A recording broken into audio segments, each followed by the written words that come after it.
Pemirsa, Kementerian Keuangan telah menyalurkan tunjangan Hari Raya THR sebesar 40,77 triliun per 9 April 2024.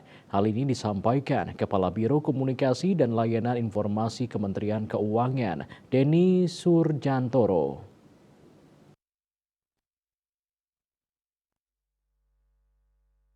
Dikutip dari kantor berita Antara, Denny Suryantoro menjelaskan penyaluran THR untuk aparatur sipil negara atau ASN pusat, TNI, dan Polri telah mencapai 15,90 triliun rupiah untuk 2.130.870 pegawai personel.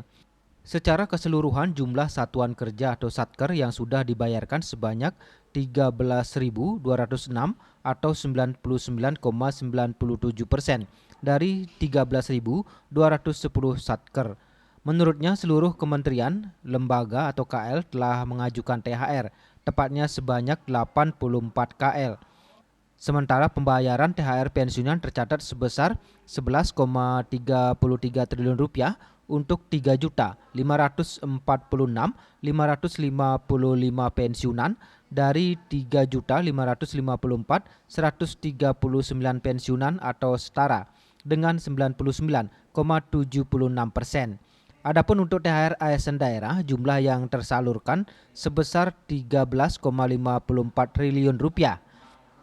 Komponen THR dan gaji ke-13 ASN, pejabat, TNI, Polri terdiri dari gaji pokok sesuai nilai penghasilan per Maret 2024. Untuk THR Mei 2024, untuk gaji ke-13 tunjangan jabatan umum, tunjangan yang melekat pada gaji pokok, serta 100% tunjangan kinerja bagi ASN pusat dan setinggi-tingginya 100% untuk ASN daerah.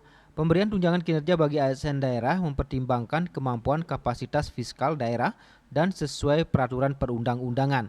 Sementara komponen THR, gaji ke-13 untuk pensiunan dan penerima pensiun, diantaranya pensiun pokok, tunjangan keluarga, tunjangan pangan, dan tambahan penghasilan. Adapun bagi profesi guru dan dosen, komponen yang diterima 100% tunjangan profesi, tunjangan kehormatan profesor, atau tambahan penghasilan guru. Menteri Keuangan Sri Mulyani Indrawati berharap THR dan gaji ke-13 mampu menambah daya beli masyarakat dan mendorong kegiatan ekonomi. KMB Bali Pos melaporkan.